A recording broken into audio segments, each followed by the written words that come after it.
अस्सलाम वालेकुम student, this is sir Abdul Haseeb. I hope all of you are fine. Last lecture पे हमने physics की ब्रांचेस तक का पढ़ा था। तो आज जो हमारा टॉपिक है वो है contribution of Muslim and Pakistani scientist. तो इसमें जो सबसे पहले मुस्लिम साइंटिस्ट आते हैं वो है अबू अली हसन इब्नुल हैथम, जो 965 में पैदा हुए थे और 1039 में इनकी डेथ हो गई थी।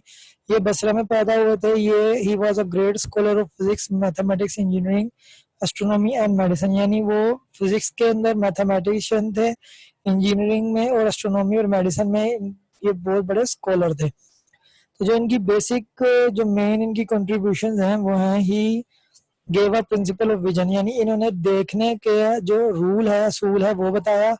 ही describe the nature of light and declared it as a form of energy. इन्होंने एक तो लाइट की नेचर बताई कि वो क्या है, और ये भी बताया कि एनर्जी जो लाइट है वो फॉर्म ऑफ एनर्जी है। He gave formal definition of ray of light.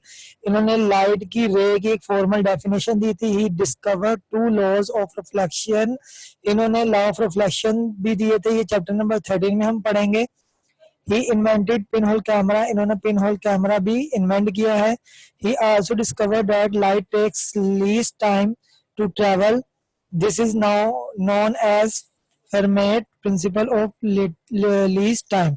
यानी इन्होंने ये भी बताया कि लाइट जो है वो आवाज से ज्यादा तेजी से ट्रेवल करती है और कम टाइम लेती है।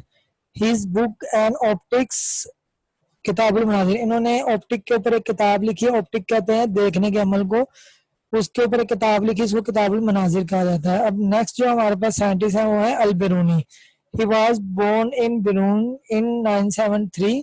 ये बिरून में 973 में पैदा हुए थे। He was a scholar of mathematics, physics, cosmology, geography, history, culture and civilization, archaeology, geology, chemistry and biology.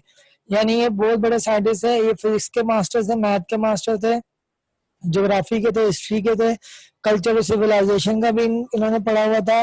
Archaeology, geology, chemistry और बायोलॉजी, इन सब का ये इल्म रखते थे। इनकी जो मेन कंट्रीब्यूशन है वो है he gave method two of determine the longitudinal and latitude of a place. जब हम कोई नक्शा या मैप ड्रॉ करते हैं तो उसमें एक्स और वाई एक्सिस में लॉन्गिट्यूड और लैटिट्यूड रखे जाते हैं। उनका रूल, इनका मेथड इन्होंने बताया था कि उनको कैसे डिटरमाइन किया जाता है, कैसे तलाश किया जाता है। He determine the density of material. इन्होंने मटेरियल्स की डेंसिटी को फाइंड किया। He measure circumference of the earth. इन्होंने अर्थ का सरकमफेरेंस फाइंड किया। He revealed that Indus valley was once the basin of an ocean. इन्होंने ये भी बताया कि इंडस वैली जो है वो पहले किसी ओशियन की बेस थी। हिज फेमस बुक नेम कानूनुल मसूदी। इनकी जो मशहूर बुक है वो है कानूनुल मसूदी। इसके बाद हमारे पास आते हैं यकूबुल कंदी। He was born in Basra in 800। ये 800 में बसरा के अंदर पैदा हुए थे। अब जो इनकी कंट्रीब्यूशन है वह he produce research on metallurgy, specific gravity and on tide. यानी इन्होंने मेटल्स के ऊपर रिसर्च पेपर बनाए थे। स्पेसिफिक ग्रेविटी, किसी भी चीज की स्पेसिफिक ग्रेविटी जो होती है वो होती है कि वो चीज अगर पानी से वो हैवी है तो वो सिंक कर जाएगी, और अगर वो पानी की उसकी डेंसिटी से कम है तो वो फ्लोट करेगी। और इन्होंने टाइड्स यानी लहरों के ऊपर भी सर्च पेपर लिखे हुए हैं। He also work in the field of optics.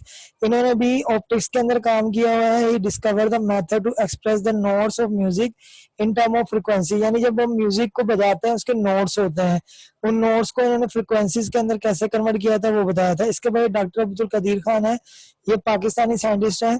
He was born on 1st April 1936। ये 1st अप्रैल 1936 में पैदा हुए थे भोपाल में, इंडिया के अंदर। He obtained PhD degree from the university of Leuven, Belgium. Leuven Belgium university से इन्होंने डिग्री लिया है, हासिल की है, पीएचडी की। अब इनकी कंट्रीब्यूशन क्या है? He work as an expert and Urenco enrichment plant in Holland. Holland के अंदर इन्होंने काम किया हुआ है as expert. He return to Pakistan in 1975 to serve his motherland as a scientist. अब साइंटिस्ट के तौर पे ये पाकिस्तान में वापस आए थे अपने मुल्क में अपनी खिदमात देने के लिए साइंटिस्ट की। He contributed in making Pakistan as a nuclear state. यानी इन्होंने पाकिस्तान को एक न्यूक्लियर स्टेट बनाया है। इसके बाद हमारे पास आते हैं doctor Abdul Salam. He was born in 1926 at Jhang. ये झंग में पैदा हुए थे 1926 में। He establish international centre of theoretical physics. यानी फिजिक्स को थ्योरेटिकली पढ़ने के लिए इन्होंने एक इंटरनेशनल सेंटर बनाया था।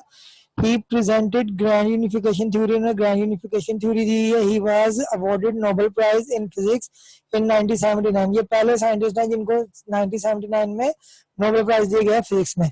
इसके बाद जो हमारे पास टॉपिक है वो साइंटिफिक मेथड। ये आपने 9th क्लास में पढ़ा हुआ है। ऑब्जर्वेशन इसका पहला होता है, यानी किसी भी चीज को जो आप ऑब्जर्व कर रहे होते हो, जो भी उसका फिनोमेना हो रहा है उस चीज को ऑब्जर्वेशन कहेंगे। नेक्स्ट होता है hypothesis. It is a notation of a scientist on which he tries to explain the phenomena. यानी एक चीज होती है होगा या नहीं होगा, यानी 50% पे चांसेस होते हैं कि ये काम हो जाएगा या ये काम नहीं होगा। जैसे पानी को अगर हम बॉईल करते हैं तो उसका हमें पता है कि वो स्टीम में कन्वर्ट होता है, तो इसमें हाइपोथेसिस हम इस तरीके से अप्लाई कर सकते हैं कि स्टीम में कन्वर्ट होगा या नहीं होगा।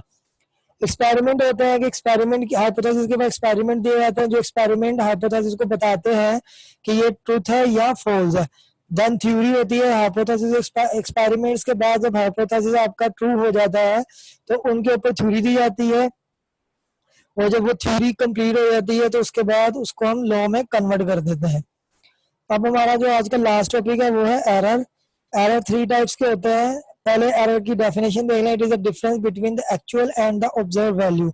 एक्चुअल वैल्यू क्या है कि मेरे पास एक स्केल है वो 15 सेंटीमीटर का है और मेरी ऑब्जर्व वैल्यू है कि 19.5 सेंटीमीटर का, तो जो एरर आ रहा है वो है 0.5 सेंटीमीटर का। इसके बाद हमारे पास 3 टाइप्स की होती है। पर्सनल एरर होता है, सिमेट्रिक एरर होता है, रैंडम एरर होता है। पर्सनल एरर वो एरर होता है जो ह्यूमंस की वजह से होता है, यानी ह्यूमन को अच्छे से रीडिंग नहीं लेनी आती, तो वो जो एरर आएगा वो पर्सनल एरर होगा।